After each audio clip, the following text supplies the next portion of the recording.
Hello and welcome to the Deep Sea podcast, Pressurized, a short, punchy version of our main feed that gets right to the scientific point. If you like what you hear and you'd like to hear the full episode, you can find it in the same feed. And now, to get right to the point. Last month, it was the Cephalopod International Advisory Council, also known as Kayak Symposium, and this year it was in Japan. All of the cool tentacly kids, including Kat Bolstad and the Squid Squad, attended, and Kat was very kind and was a roving reporter for us and accosted some of the most interesting tentacly, slippery, suction cuppy people she could find and talked to them about their work, including some celebs, actually. I'm quite excited.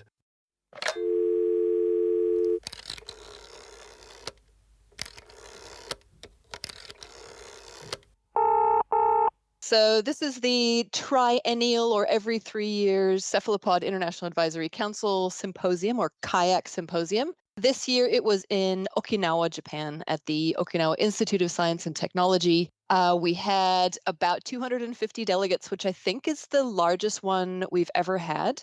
The previous one was a hybrid online in Portugal during COVID, and that was the first time we'd ever had it hybrid. It was really great to be able to participate from New Zealand because we were in lockdown, but it really wasn't the same as being there and catching up with everybody.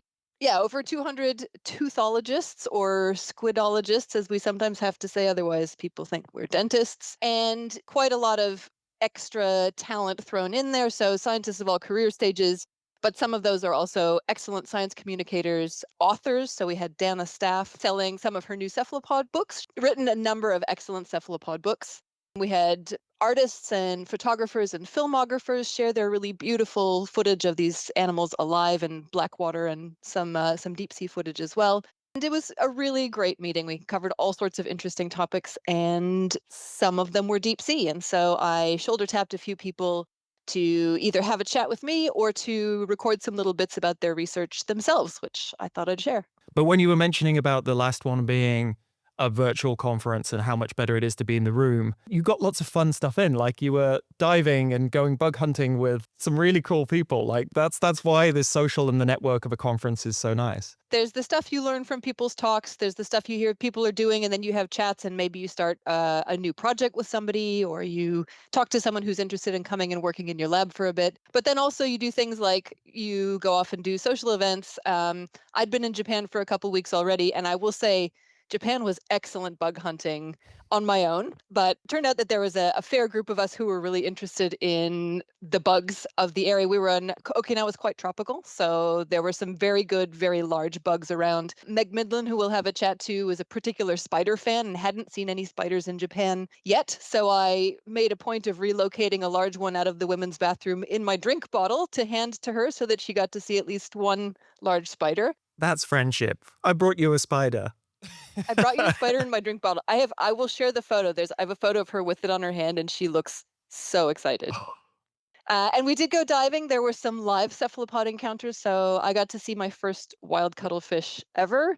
And I got to shake hands with a new species of octopus that I hadn't encountered before. It was a little abdopus. So other people also saw bobtail squids and some other cuttlefish as well. So there was an excellent array of cephalopod exposure at this meeting. Okay, let's dive in. Who are we going to talk to first? Leading up to the conference, there's always a couple of days of workshops. We had workshops about fisheries and about AI for cephalopod science and how that might move us forward. The one I participated in was about cryptic biodiversity, because there are still many, many cephalopod species left to be described. And quite a lot of those are things that historically people have sort of said, oh, worldwide, I think it's one species. And then the more you look, the more it's not. So this workshop was really summarizing our current state of knowledge about how much we have left to discover in the cephalopod biodiversity space. Participants in this workshop included people who have or are developing expertise within specific cephalopod groups and their taxonomy and classification. So we've got a couple of these projects going in our lab at the moment. We've got 2 PhD students working on specific deep sea squid groups. I'd like to introduce PhD candidate Austin Horenkamp from the AUT Lab for Cephalopod Ecology and Systematics, or the Squid Squad. Hi, everyone. My name is Austin Horenkamp, and I am a PhD student here at the Auckland University of Technology, working under Dr. Kat Bolstad. It is a pleasure to introduce you to the family of squids that I work with, known as the Brachyteuthidae. The Brachyteuthidae consists of two genera, Sarcicovia, try saying that 5 times fast, and the Brachyteuthis. There are about 7 species between the two genera, and it was first founded in 1881. Between 1881 and 2025, not a lot of work has truly been done on this family, so that's where I come in. I am currently doing a global revision of the family using integrative taxonomy. So I am first looking at morphology from museum collection specimens, and then I'm comparing the morphology between them. And then I get to take the genetics and actually look at what genetic differences separate those species. We also have PhD candidate Ben Shirey, who is working on the jeweled squid family, and he's doing both taxonomic work in that group and some studies on their ecology worldwide. My name is Benjamin Shirey, and I'm a PhD candidate at the Auckland University of Technology in the Alice's lab with Kat and Heather. I'm originally from the United States, and I've always been passionate about the deep sea and marine invertebrates in particular. My thesis is looking at the systematics and ecology of the deep sea squid family Histioteuthidae. You may know them a little better as the strawberry, jeweled, or even cockeyed squid. In a nutshell, what I'm looking at is essentially who's in this family and how they fit into the global oceanic food web. With regards to the systematics, I'm looking at several species complexes where we know there is cryptic biodiversity, that being similar-looking animals that have been previously treated as a single species, but genetic differences have now been recognized. To sort this out, I'm using integrative taxonomy, which incorporates genetic and morphological information to help separate these species. I'm describing new species and resurrecting old names where applicable. Presently, I've found some very cool differences in mantle photophore patterns that seem to be extremely helpful in differentiating between them. As for the ecology, I'm trying to get a good grasp on the predators, prey, and overall trophic position of the family globally. As of now, I've compiled an updated list of predators from various sources, primarily stomachs, including important megafauna like toothed whales, various deep-sea fish, and sharks, and more recently we found even other squid. But we still don't know what they themselves eat. So I will be using DNA metabarcoding on stomachs to identify their prey, as well as doing stable isotope analysis on beaks to figure out where they lie trophically. Thank you so much, and feel free to reach out to me if you're interested in strawberry squid or have any questions. I will take literally any excuse to talk about them. There were lots of different ecological topics covered. Cephalopods, of course, are very important in marine ecosystems as both predators and prey. A lot more is known about their role as prey because of humans' interest in their predators, such as whales and dolphins and seabirds, than we tend to know about their diets themselves. So a few people are working on dietary studies for various groups. Their diets are very challenging to study for a number of reasons, part of which is they chew their food really finely because, of course, their esophagus passes through the middle of their brain. So it's pretty high stakes if they don't do that, which leaves the stomach contents as a nice slurry of very tiny pieces. And if we're lucky, we might get some recognizable fish otoliths, we might get some crustacean parts, but I can't tell you how jealous I am when you open up a fish and the most beautiful squid specimen I've ever seen falls out of it and could be a type specimen. And we get this smoothie of parts, which increasingly, we're doing integrative taxonomy on these, so barcoding them for CO1 and also morphological IDs.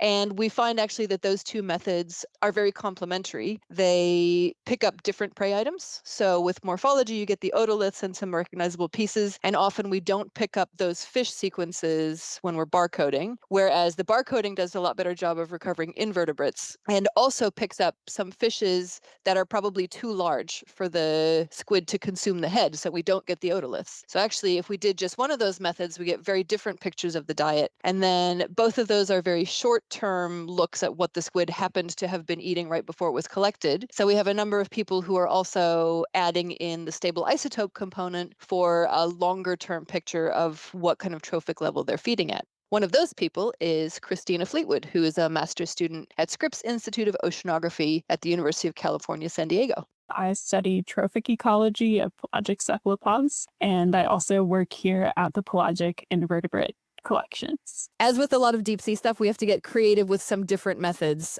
Yes, so I'm looking at accretionary structures, so their beaks, For instance, since they're really, really small beaks, I'm having to use the whole structure rather than parsing it out over time. And I'm looking at 15 nitrogen and 13 carbon. The heavier the nitrogen isotopes, the higher up they are in the food chain.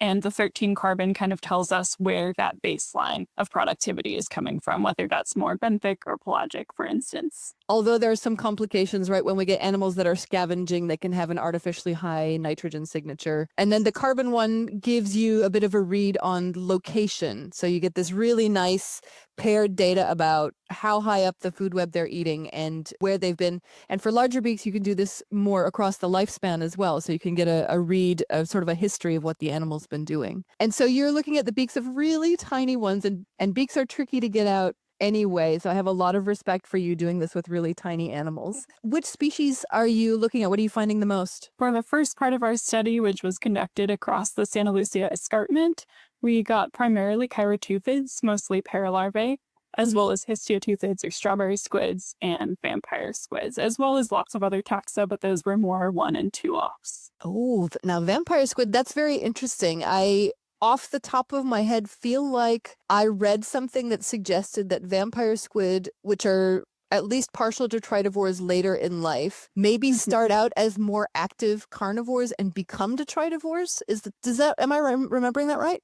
That's what I've heard anecdotally, so I haven't opened up their guts because they are rather small. I will say, just having a preliminary look at the data, they are showing up very high in the food chain. Everything dies, so everything will be part of marine snow, and that might kind of artificially inflate their trophic position. Now, when you say small ones, have you seen any of the awkward teenage stage vamps that have 4 fins? Ooh, no, I don't think so, but I will say that they didn't come up in the best shape. So even if they did have 4 fins, they might not have had 4 fins by the time we got to them. Okay, we'll have to post a link to this. There is an absolutely adorable clip of a vampire squid. And for those who don't know, vampire squid babies have a pair of fins that they partly use to move around with.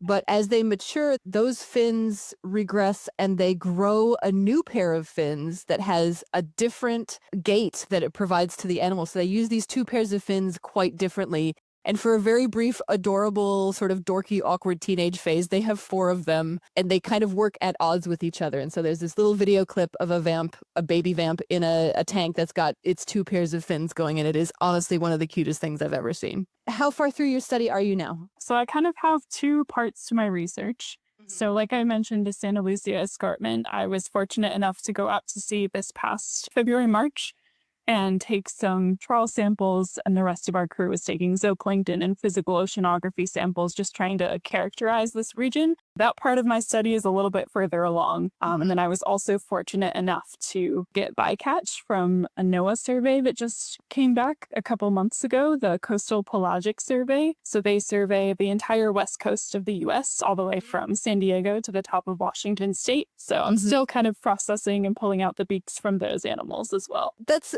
kind of a common theme, right? Cephalopods, especially not the non-commercial ones, are really difficult to target with research gear. So a lot of the samples we get are just incidental bycatch from people who are studying or fishing for other things. And that's one of the reasons we tend to have fairly low sample sizes, is that, we just get the odd unlucky one that ends up in the net with everybody else. But it's always really cool then to make use of those, right? So that's not a complete waste that animal happened to get caught. We at least can use that to learn something about it.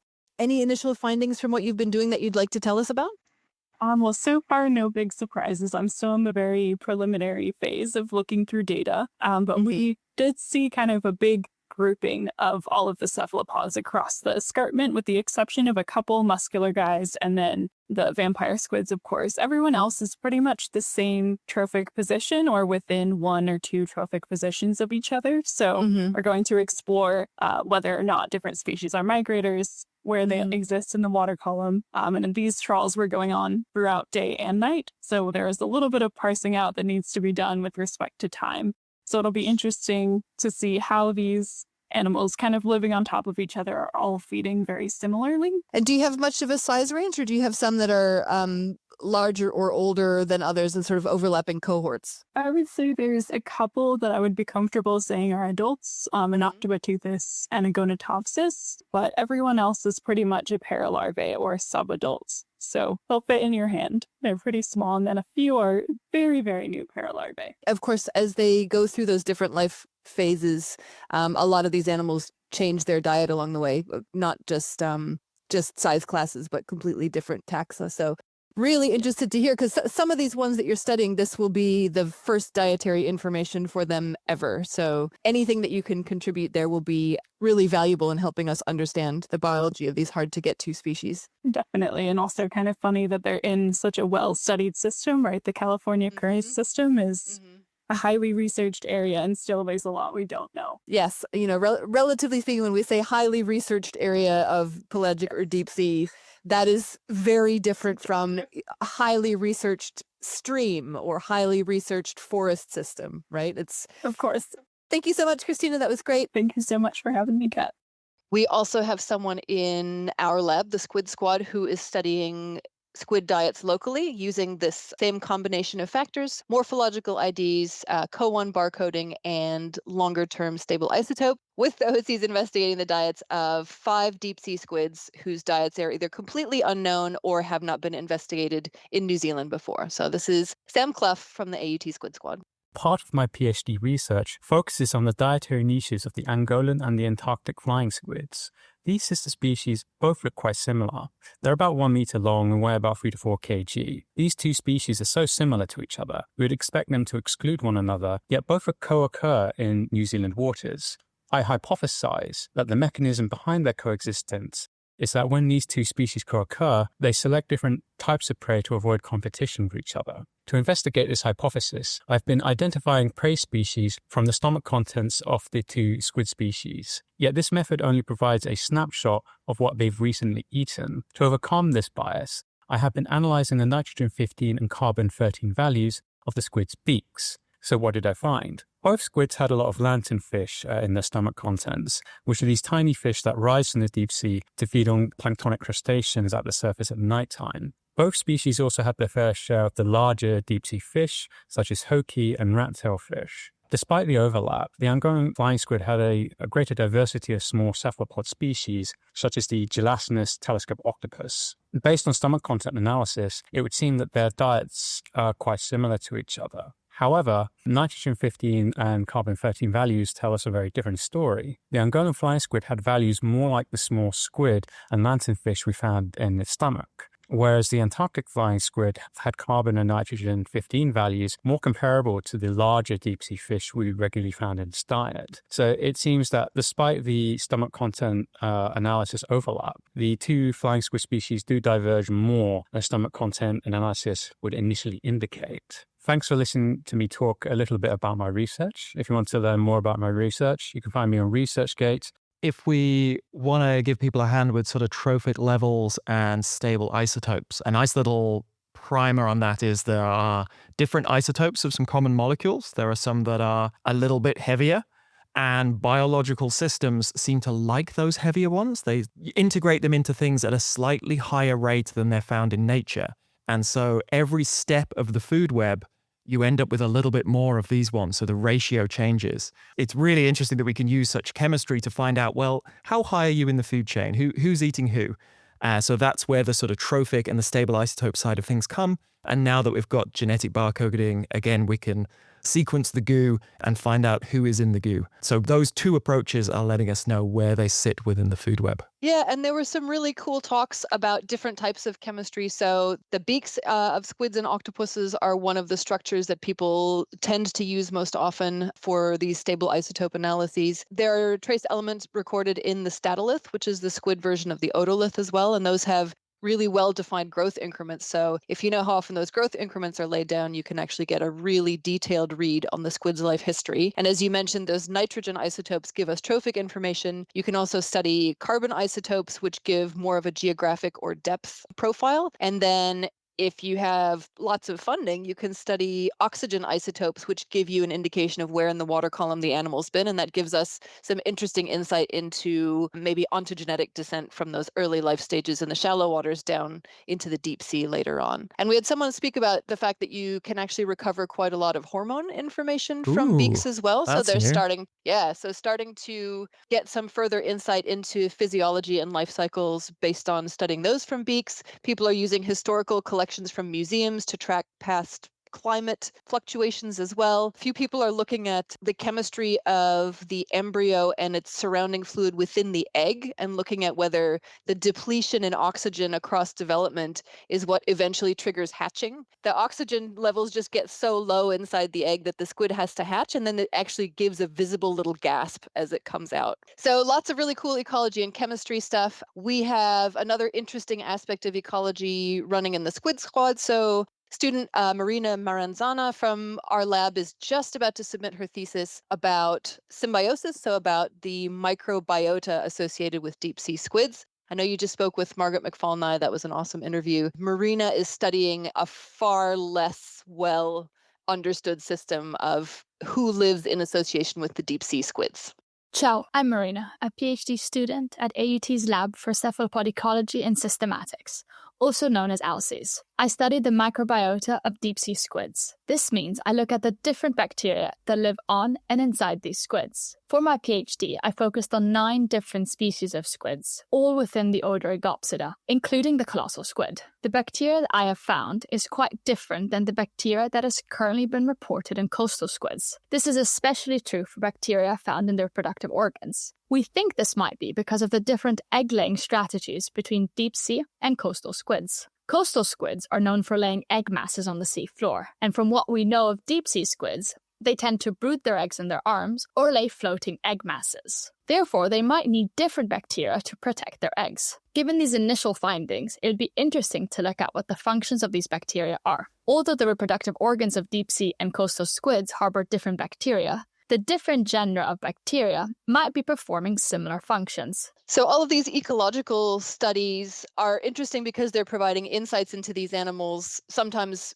for the first time, even for a species within the whole family. It might be the first time we know anything about that family. But as we know from many different deep sea groups, what we're finding out now may or may not represent a baseline of how things were before humans started to mess with stuff, right? Because we're learning this stuff for the first time, but the oceans are already changing. So we had lots of talks about the effects of temperature and acidification on different aspects of cephalopod biology. There was the sort of perception that cephalopod stocks were expanding worldwide because the overharvesting of their competitors and predators, specifically large finfishes, has left some vacancies that cephalopods can rapidly fill. But it turns out, that some of these rapidly warming and acidifying conditions are not great for them either. So probably did have increasing populations in some cases for the last couple of decades, but some of those are starting to come back down again. But we're also seeing some changes in range, like famously the Humboldt squid's range has expanded. And there was a very interesting talk from Mike Navarro about new range expansion of a deep sea squid into the waters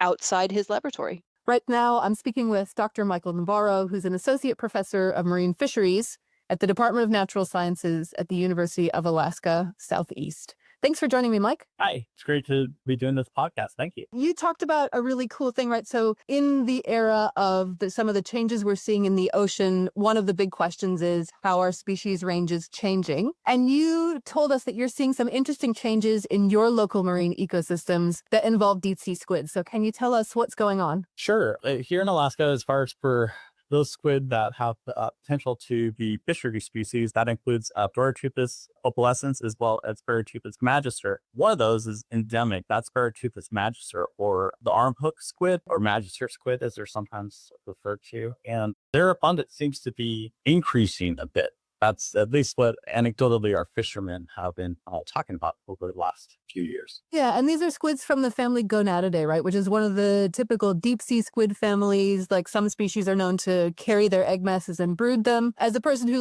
likes to keep track of Egopsid or oceanic squid sightings on iNaturalist, I definitely have seen, I think, an increase in the Berrytoothus sightings on iNaturalist as well. So this ties in with some of the local fisheries that you have going on. How are the local community responding to these changes, and what might happen with the fisheries as a result? Well, our communities are really curious about the Berrytoothus magister.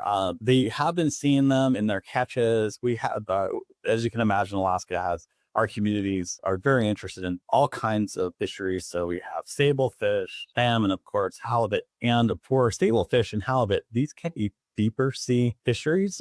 So people can go down to 100 meters or more sometimes to fish for them. And when they do, every now and then they'll pick up some squid. And that's where I think a lot of the curiosity and the interest is, because people want to know, what is it? Why is it here?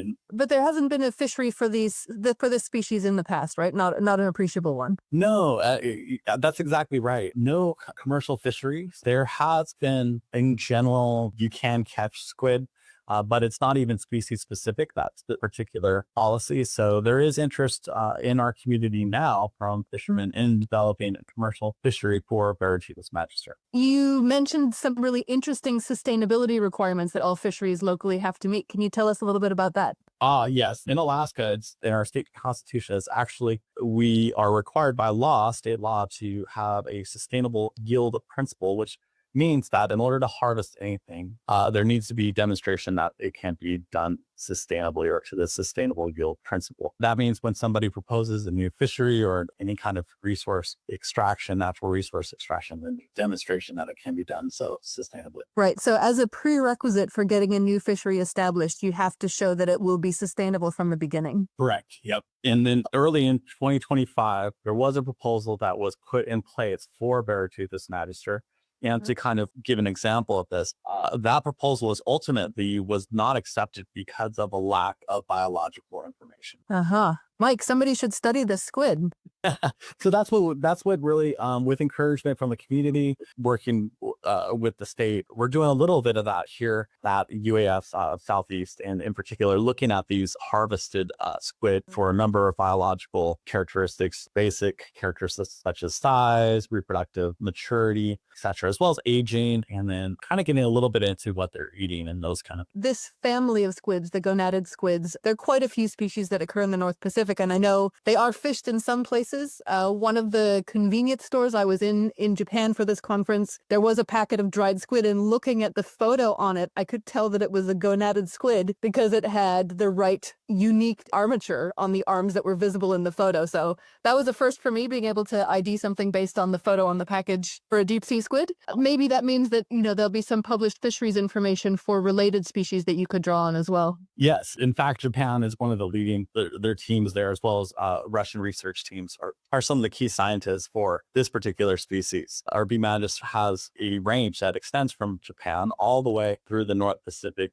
down into the States, through Canada, etc. Nice. Yeah, I mean, it's certainly not one that we're familiar with. We only have one species in that family down around New Zealand, and that is one that is mostly Antarctic, but does occur a little bit further north sometimes, but it's a real distinctive one. In my pages and pages of notes I took at Kayak, I was looking over cool stuff you had said in your talk, and I think you were the person who mentioned that the embryos of cephalopods that have large eggs can see prey while they're still in the egg, and that's when they develop their search image. Did you say that? Yeah, that's correct. Yep. They basically are born into this world ready to hunt. That is amazing that they can see through the egg capsule and well enough to start knowing already what they're looking for when they hatch and start hunting. I tell you what, when I go fishing, if I don't catch anything, I still get to go home and eat. But like for these little baby squid, they have to be able to not only hunt, but successfully hunt within a few days, or else they run out of yolk. That's amazing. And there are both some squid and some octopuses that have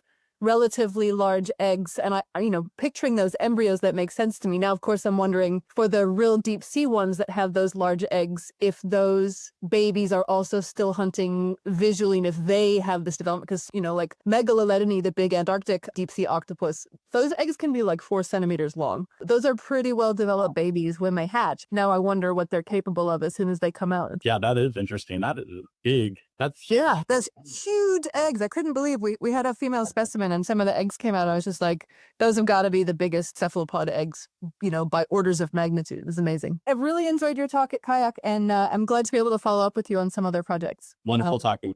So in this changing world, cephalopods are rapid adapters to environmental change, but some of their biology is particularly interesting because they have the ability to do some pretty neat tricks to assist with these rapid adaptations. So I know octopus RNA editing has been an interesting topic for a couple of years. Because they're aliens, right? Because of the aliens thing? Because how they're aliens? Oh, you know what? I know somebody we should ask about whether they're aliens. Let's ask Meg Midland.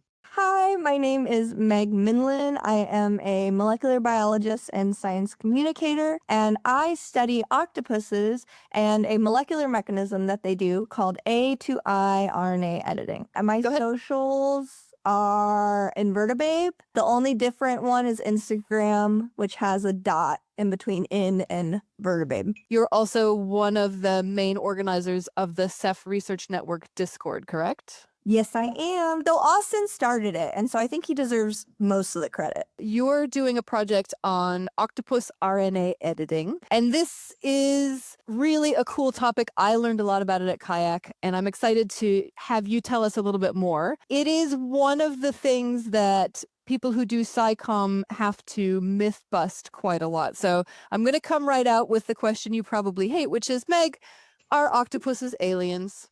It would be really fun if they were, but they're not. And it is a thing I have to talk about a lot because my research and other scientists who do RNA editing research have kind of been put in the crossfire for this question because there is an academic paper out there that puts up this hypothesis that octopuses have come from a meteorite from outer space and uses RNA editing as the evidence for this claim. It's a very bad paper. It has not been peer reviewed, but nonetheless, it's spread like wildfire all over the internet. And, with some understanding that, people know a lot about octopuses and they're really weird and they're considered the only intelligent invertebrate. So it's not like far off on people's radars to really believe this. But they are not aliens. I think the thing that annoys me the most about the claim that octopuses are aliens is that I think it is so much cooler to be as weird as they are and to be made of all the same materials that we are made of, which is part of the reason why I love RNA editing. It's because it's a molecular mechanism that everybody else uses, but it is utilized in a completely different way in cephalopods and a way that we had not imagined before. Because I love sci-fi, I love fiction, I love the creativity that people put towards the ocean and deep sea animals and what fuels a lot of our narratives surrounding, deep sea animals being aliens. A lot of our creatures are inspired by them. But nobody ever thought of RNA editing. No one ever thought of, wouldn't it be so wacky and interesting if some animal edited their RNA to change their proteins, to change the way that their bodies communicate to each other as a tool of genetic editing instead of just changing your DNA, which every writer out there has written a story about. And so I love that for them because it's just so interesting and unique and something that humans had not yet thought of until we found it.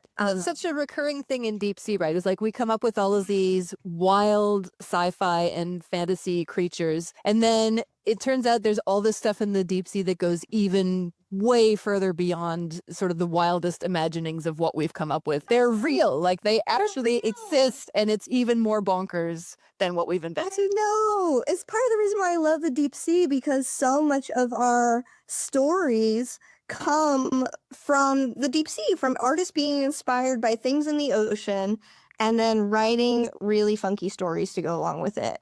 And I think the deep sea just fuels people's creativity and imagination. And I'm really just kind of sad that imagination spread into disinformation on the internet instead of I don't know, a cool sci-fi novel. Once we get down to the really weird, kooky things that animals do, it's just oh my God, I can't believe that this is a real thing. Yeah. This shares my planet, and we share ancestors with this thing. That's why I think RNA editing is so cool because man, like they did something completely different than us with like the same materials. For those of us who have vaguely heard about RNA editing as a concept previously, but don't have a deep understanding of it, can you tell us a little bit about generally what it is and the fact that lots of animals do it, but then what it is that octopuses are doing that's different? The way I like to preface my RNA editing explanation is that we kind of all know animals evolved through random mutation to their DNA. And that's kind of how we acquire traits and change things about our bodies, and in very simple terms, become newer species and organisms. There's a second step to DNA that people often forget about, not anymore because of COVID, RNA, which is our intermediate step to getting our proteins, which is all of the things that work and make your body work. And the way I like to think about it is that DNA is going to be the cookbook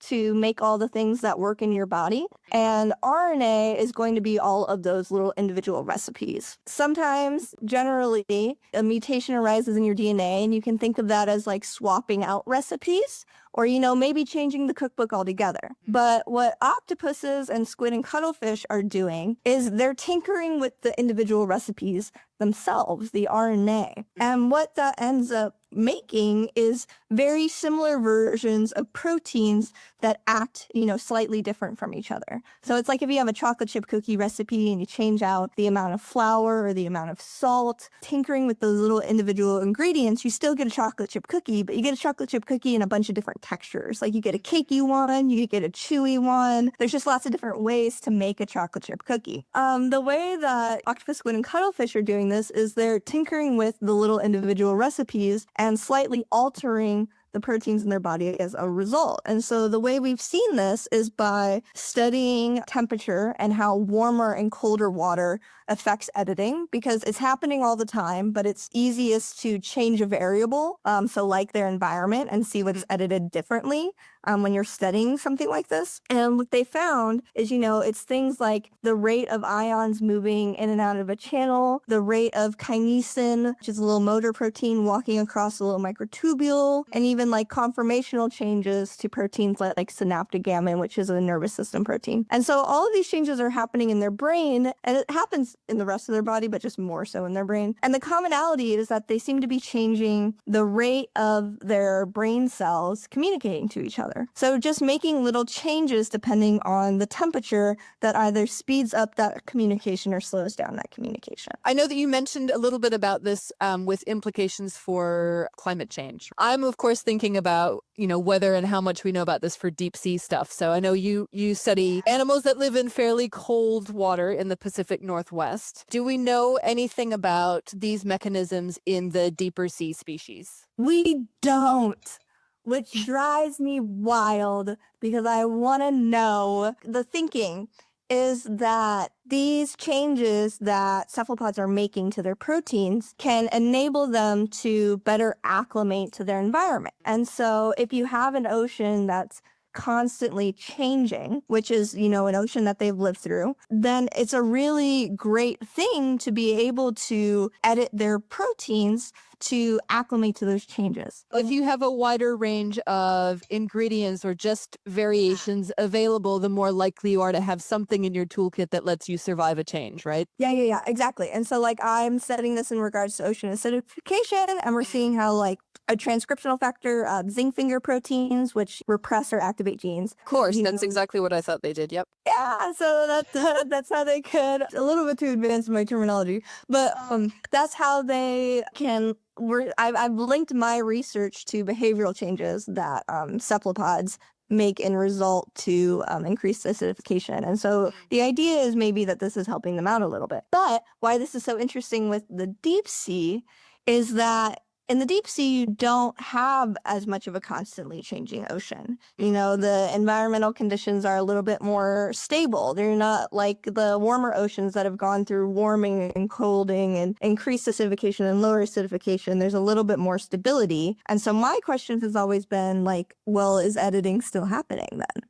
Are they still needing it? Yeah, because I always make this point as well, right? The deep sea is an extreme environment in a lot of senses. In other senses, like if you compare that to a tide pool, a very different type of extreme. Like it is an extreme set of circumstances, but with very, very slow rates of change in most places. Not the same as it changes on a 6-hour tidal cycle and goes from like completely dry to flooded and heavy wave action. So yeah, so maybe under these more stable conditions, these rapid adaptive mechanisms are not as needed, and we don't really know whether they persist or not in those taxa. Yeah, but then like also the interesting thing is we know that the original RNA editing paper was done with an Arctic cephalopod. That's a very cold water, I think kind of deep living octopus that they do found RNA editing rates with. And then also editing is suppressed in both warmer water and more acidic water. Okay. And so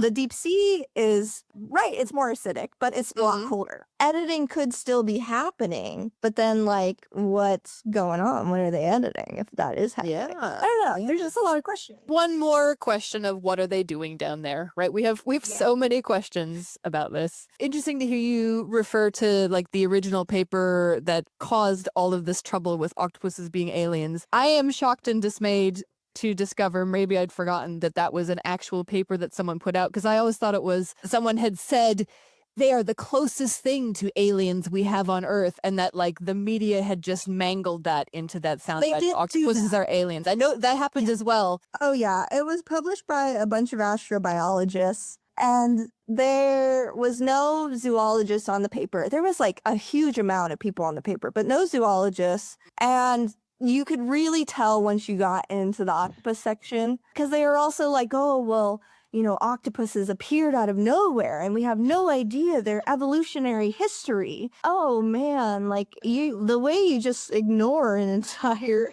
They don't fossilize like trilobites, but we know where they came from. Yeah, but we do know where they came from. And then it was also like they posed a hypothesis that squid turned into octopuses from a virus that came from outer space, which is a very funny graphic that they put in. It looked like it was made like a 10-year-old. It's a very funny paper, but also a very, oh my God, I can't believe this got published in an academic journal and that it is going to haunt me and other octopus scientists for the rest of our lives. But, you know, one of the things that this podcast is really good for is myth busting about deep sea stuff and associated things. So, well, thank you so much, Meg, for having a chat with me. You do such cool work, and I can't wait to hear when we get more insight into what's happening in the deep sea. And thank you so much. Yes, thank you so much for having me on this podcast. I love it. I'm disappointed. Are I you? wanted them to be aliens. Well, I think a lot of people did, and that's why it got the traction that it got. As cephalopod populations are expanding, contracting, changing their ranges. Oh, someone introduced the term teuthogeography, which I really liked. So that's using cephalopod biogeography to infer other bits of information about oceans and food webs and trophic Really systems. mobile, rapid generation time. Historically, things like that have been done on like the brittle stars and things like that.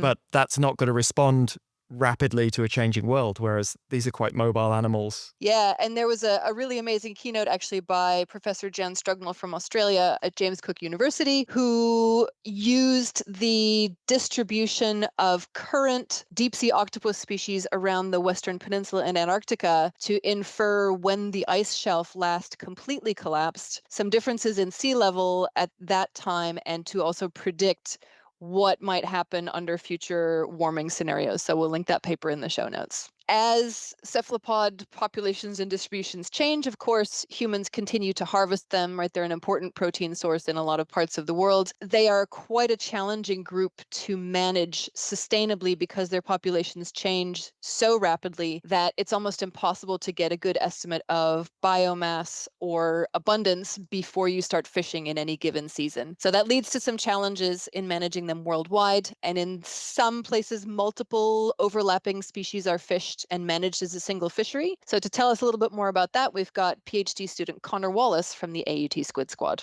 Kia ora koutou, and hello everyone. My name is Connor, and I'm also a doctoral candidate of AUT's awesome Alces lab. One of the things that I'm most passionate about is conservation, and so I've come into cephalopod research with a bit of a different background from some of my peers. I completed a Master of Science project looking at viruses in New Zealand native parrots. Our kakariki and kakapo have done research identifying terrestrial invertebrates in a mammalian predator-proof sanctuary and have worked to protect and monitor Pika tauroa, Aotearoa's endemic long-tailed bat. I've always found cephalopods fascinating and was looking for a PhD project that would allow me to combine that fascination with my conservation and species management background. Side note, if you're pursuing biology ecology research, a lot of skills are transferable between different study organisms. So don't be afraid to change things up a bit and pursue the research that inspires you the most. Nowadays, I'm researching Aotearoa's arrowsquids, two omistrophids in the genus Notododaris. If you can picture a squid in your mind, these squids are very squid-shaped squids with a torpedo-shaped body and arrowhead-shaped fins. The aim of my research is to improve our understanding of population structure to improve the sustainability of New Zealand's arrowsquid fishery. They're significant species for people. In New Zealand, we catch about 30,500 tonnes per annum, which is worth roughly 140 million New Zealand dollars per year. And they're also ecologically significant as prey items for animals such as the longfin pilot whales and the endangered pakake, or New Zealand sea lion. When we're looking at conservation and species management, one of our goals is to build the best picture we can of the life history of the species that we're interested in, the survival pressures it's under, and to understand how populations of the species are structured. With fisheries, population structure is super important. If you're fishing in one spot, thinking that the squids in this area are only a small part of a larger population, and then it turns out that there isn't a larger population, but actually two completely separate ones, you could overharvest a population, losing genetic diversity and collapsing a localized food web. Aotearoa's arrowsquids typically live up to a depth of about 300 meters. And with deep-sea animals like this, it can be really difficult for us to understand population structure. We can't directly observe how many squid are present in the environment. We can't attach GPS trackers to log the dispersal of individuals and measure population connectivity. Furthermore, the rapid generational cycles that we see in many squids can make it hard to assess biomass. Fortunately, genetic tools offer a possible way forward, and so this is what I'm pursuing with my research. Genetics techniques can provide clear measures of population relatedness and don't rely on the observation of live specimens. A small tissue clip can be all the biological sample that you need. I'm fortunate to be working with a wealth of arrowsquid tissue samples collected by Earth Sciences New Zealand, and I'm using a combination of microsatellites and single nucleotide polymorphisms, two different genetic markers, to look at how related to each other arrowsquid are around Aotearoa, New Zealand. Ideally, with this relatedness data, we'll get a picture of where populations stop and start and how they mix. One of the topics that's been very interesting to see develop across the last few cephalopod conferences is what kinds of technology people are using to study these animals. They don't lend themselves well to being studied in a lab, especially if you're studying deep sea ones. People are making some very interesting behavioral observations in the wild, and then some of those species can be studied in situ by bringing them into the lab, but it remains pretty challenging. You know, people are doing things like for the octopus species that's known to hunt together with a group of fish, someone has now developed a robot fish whose behavior they can control to test how the other members of the co-hunting group respond to different prompts given by this robot fish. Wow. That was one of my favorites, actually. The robot grouper is pretty cool looking. I like the interspecies collaborations. Mm-hmm. I mean, I know you need a robot fish. Like, as soon as I saw that, I was like, oh, I know somebody who needs that. People are doing some really amazing stuff with technology. We have people who are able to map the development and cell migration within embryos and like track where different parts of the early embryo end up. Watching the cells migrate in real time by coloring them differently and seeing across the first couple of days of development which parts of the early 8-cell stage turn into which parts of the brain and body. And in terms of studying them in situ, people are making advances in how to study these animals in their natural environment as well. There was a cool talk about tagging 3 different species of animals that live within a Spanish MPA and monitoring using a moored array of hydrophones how those different species movements were tracking in real time.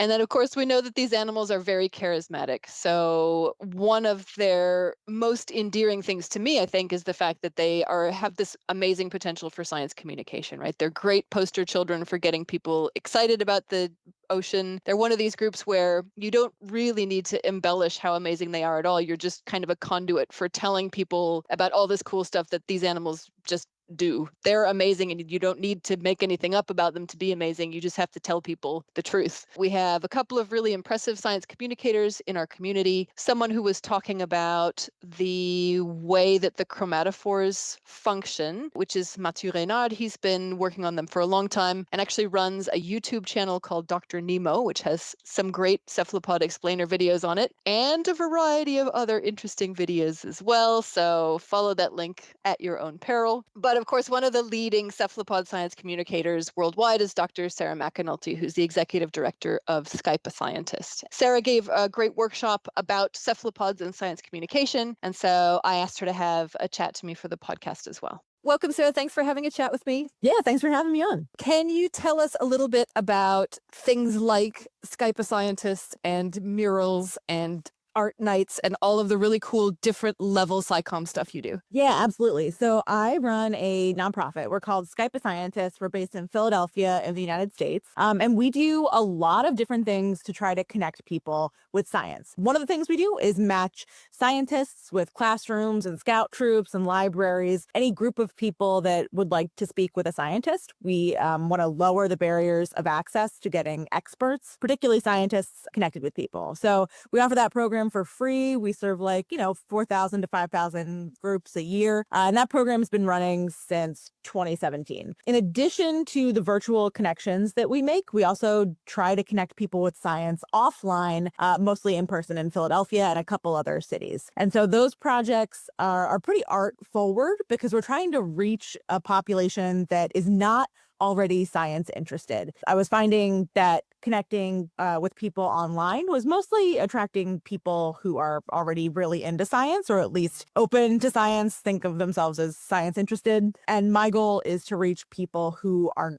not in that category. So we do this using murals, street art forward night, trying to attract artists to tackle communicating on some of the big issues that humanity is facing today, like climate change, the biodiversity crisis, this sort of thing. And these projects reach people who definitely are not identifying themselves as science interested, and some of them attract a mix. So for the murals, we do community mural projects. So we really involve either neighbors associations or other community groups in the city and collaborate with them on those projects. We hire local artists to design the murals and then host community paint days to get people involved. Those murals have mostly been on the biodiversity of the area that we're making the mural in. So it's super relevant to the people in the neighborhood, and we have neighbors paint the wall with us. So they really have a vested interest in the finished work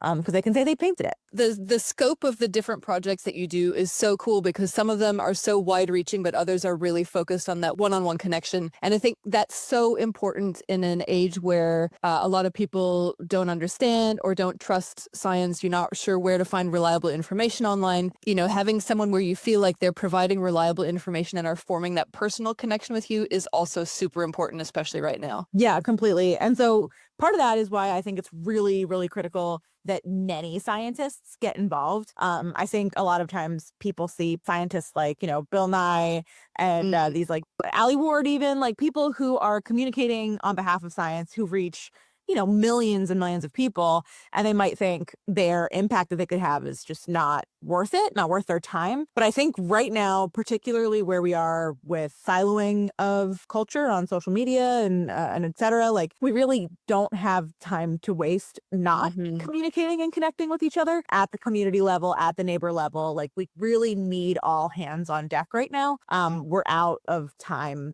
to leave it to other people. And so because we've got a fair amount of early career deep sea and marine people listening to the podcast, do you have any advice for people early in their career wanting to develop their SciComm skills? And at what point can you feel that you're qualified enough to do something like Skype a Scientist or talk to other people about the cool stuff that you're learning about? Yeah, good question. I think one nice thing about having a lot of science interested people on social media is that social media is like a good place to get your practice in. You can see what works and what doesn't on Blue Sky for sure. If you say anything that's not completely accurate, or if you oversimplify, probably people are going to come in and correct you. So that for better or worse. So practicing on social media, I think, is a good start. As far as when you can sign up to be a scientist volunteer for Skype a Scientist, if you are working in a lab, you already have an undergrad degree, and you're either working in a lab after your undergrad or you're pursuing graduate school, that's when we tag you in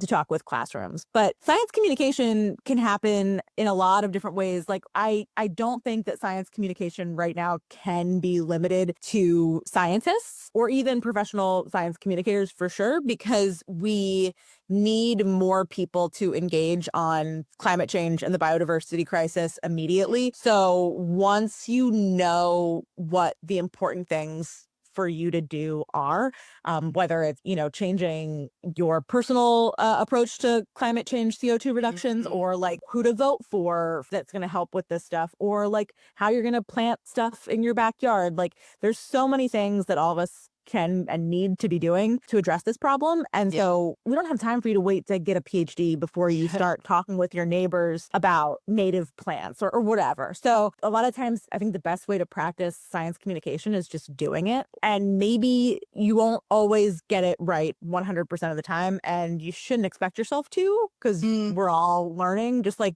artists aren't built in a day. Like you're going to make bad doodles on the past. And that's probably also true for science communication. You ran a little session on science communication at Kayak, which I thought was really great. And we had a range of different career stage people in the room. But I wanted to pick up, because you were just talking about having those one-on-one conversations, on a really useful pointer that you provided, right? So we talked about this thing called the empathy sandwich, which I'll get you to explain in a second. But I think particularly for deep sea stuff where there's so much misinformation and people are really fascinated by it, but there is a lot of misperceptions about it. Can you give us a synopsis of what you suggest when you're confronted with someone who has a piece of patently false information, but you still want to help them and make a connection? Oh, yeah, this happens in so many different ways when you're communicating science. You hear people say some of the wildest stuff you've ever heard, like whether it's an AI generated piece of misinformation or fossil fuel company generated. There's lots of nonsense out there. And what you don't want to do is hit somebody that you're talking with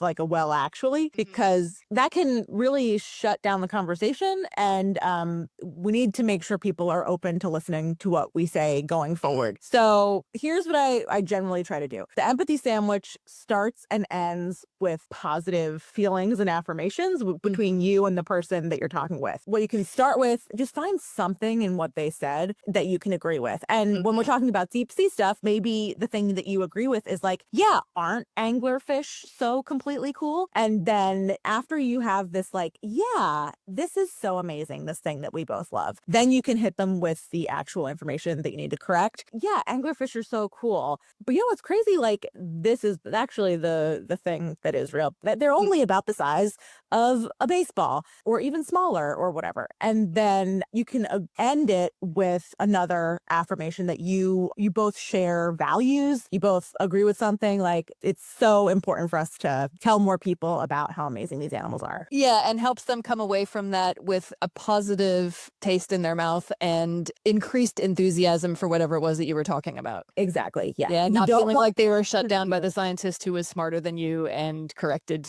something that maybe your parent told you, so you thought it was really, really credible. And yeah. Or even maybe they were like watching the Discovery Channel, and Discovery Channel used to be reliable and now it's not, right?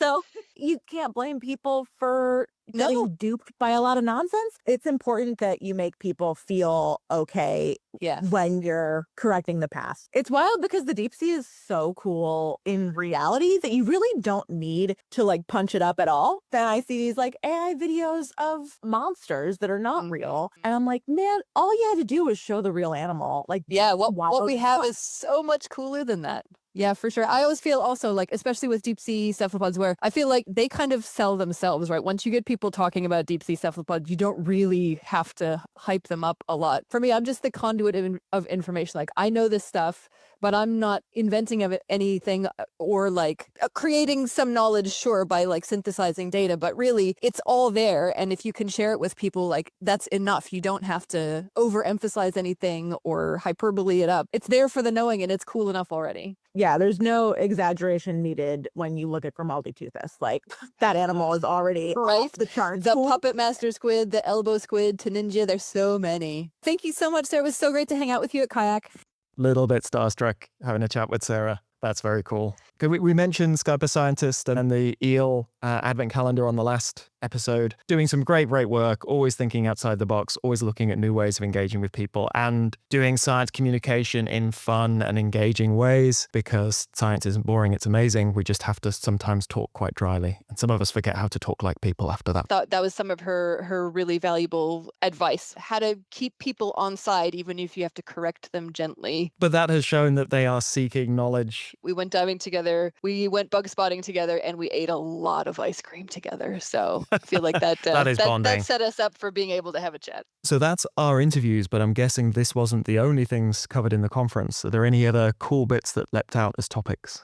The conference abstract is still online? Yeah, so the conference booklet can still be downloaded, as well as the 274-page book of abstracts, including all of the authors. So if you want to know more about any of these topics or who's doing this work, that can actually be accessed by the public. So we'll have that in the show notes. I was thinking back over some of the other talks that had been really interesting. There was a lot of cool stuff about reproductive behaviors. People who know a bit about cuttlefish are probably familiar with the fact that they are one of these groups where there are different male reproductive strategies, right? So they're like the big dominant consort males who are aggressive and guarding females and sort of deterring others. And then there are the smaller sneaker males that come in, and in some, pretty extreme cases, they color themselves differently on different sides of the body so that they're displaying to the big males, I'm a female, you don't have to worry about me, while displaying on the other side to the female, I'm a male, ignore that guy for a bit and we'll see if we can make some stuff happen. So there were some amazing talks about the fact that these strategies might be more evolutionarily locked in than we realized, because the spermatophore morphology in these two different types of male is predetermined. And so like the consort males have these really big spermatophores and the sneaker males have these smaller ones. So they're kind of predetermined to do this. It's not a matter of, how big am I going to grow? Yeah, Which I had a strategy am tough I gonna life. I use? didn't grow as big as I hoped. From birth, it was going to be a sneaker. Yeah.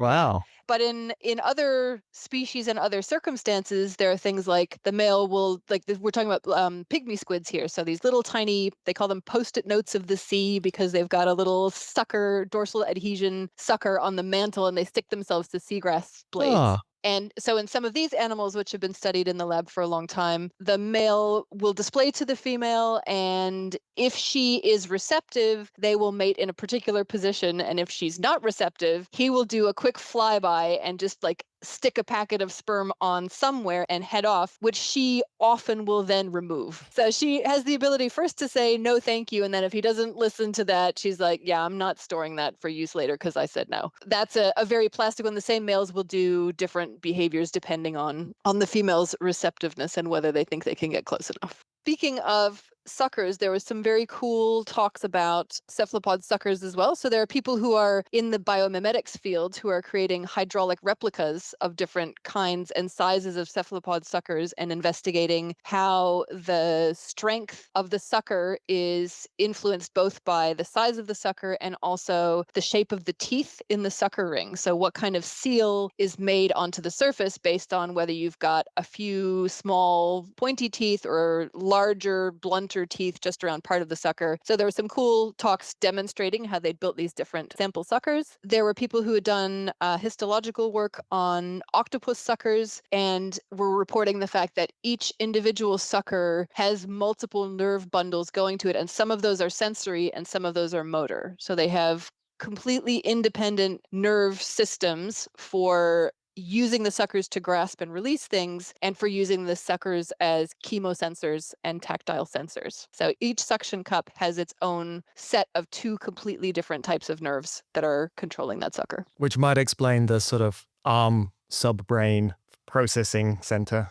Yes. That's a lot of data. Yeah, there were various discussions about, can we even agree on what consciousness is? How much of this are they controlling consciously, not consciously? How much of the camouflage is a direct automatic response to the environment and how much of it is maybe consciously controlled? And do we call it a brain or a subbrain in the arms? And I think the short answer on that one is no. It's a nerve processing center. They don't have 9 brains. Even subbrain is wrong. We'll just call it a processing center. I want to be right. I said cephalopod wrong. I want to be right. I want to be right too, but it's not my field. Oh, okay. Right. Bail out.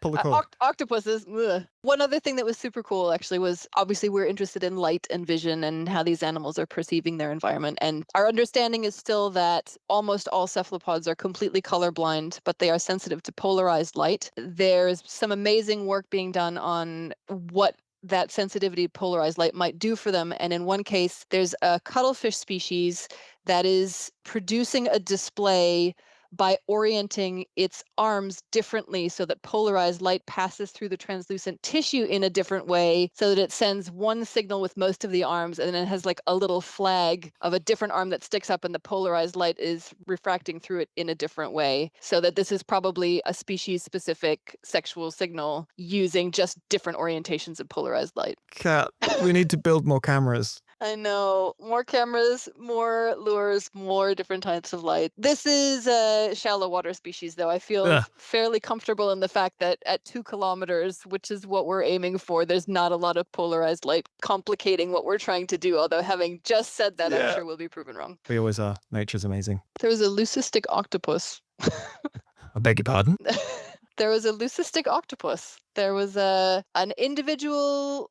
One single octopus, as far as I know, ever in recorded history, was brought to the attention of one of the Japanese teuthologists. He's from the UK originally, but lives in Sendai in Japan. A fisherman collected this leucistic octopus, which is all white, subsequently became named Mr. White, and was then a research subject in Ian Gleadle's lab for a while. That's such an opportunity, actually. So the functional outcome of this is that this octopus was basically all white all the time, was placed on different types of substrate and background to see whether it behaved as though it knew that it was not properly camouflaged. And it didn't seem to have any different behaviors from an octopus that would have typical camouflage abilities. It was so lucky to live that long in the wild. So lucky, right? It's like the white squirrels that you see occasionally. You're like, oh well, delicious. You've done very well, but I don't think you're going to be passing on a lot of your genes. He was not at all behaving as though he needed to do things differently. I think the skin texture could still be changed, but there just was no ability to color match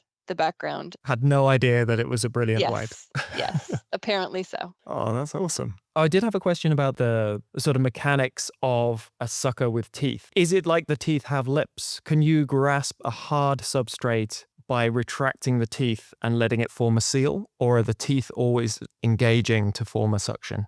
So the sucker ring sits inside a ring of muscle. And so the hard part of the sucker ring can be exposed directly to the surface or can be sort of lightly exposed to the surface with the muscle around it forming more of the seal. What tends to happen, I believe, is that the fleshy part of the sucker makes contact, the toothy sucker ring is then brought into contact with the surface, and water is pumped out of the chamber behind it to create the suction. So when the seal is complete, both the fleshy part and the toothed part are in contact with the surface. And what they're finding as they test these hydraulic replicas is that under a certain amount of strain, part of the toothy sucker ring will deform first to break the seal. How that happens depends on the number and distribution of the teeth and how large they are, and that seems to make a big difference to both how the adhesion is initiated and how that is released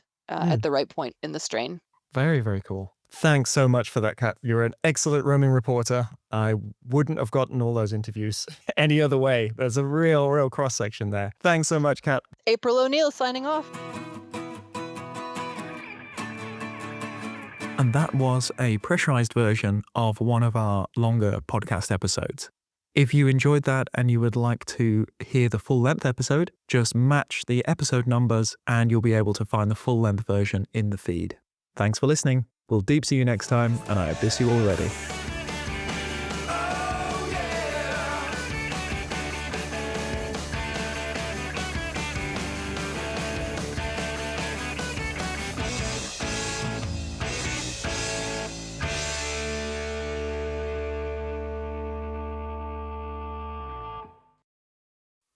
Hi friends, Megan here. I have an update for you on the work the Unseen Ocean Collective is doing to get ready for our show coming up in Juneau, Alaska. We are so grateful to be able to bring our deep sea inspired artwork and science communication outreach to the Juneau Arts and Humanities Council for the month of February 2026. In addition to madly working away on paintings, sculptures, and video installations, we are also bringing a selection of hand-drawn coloring pages for children.